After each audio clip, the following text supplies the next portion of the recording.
begunoh ajrashishni istashingizga butunlay aminmisizlar? Aminman.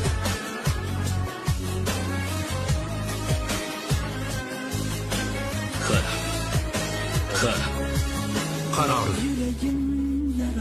Amir Ko'zyo'g'lu va Nihon Ko'zyo'g'lu sudga taqdim etgan protokolga muvofiq biz ajralish jarayoni tugagandan so'ng o'rtangizdagi farzandingiz Deniz Ko'zyo'g'luning vasiyligini uning onasiga o'tkazamiz.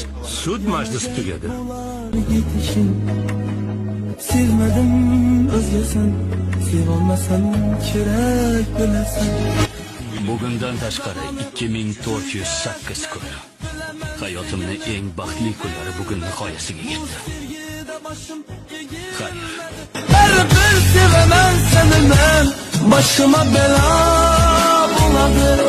Yüreklerimi yakarım, azaplardan doğ.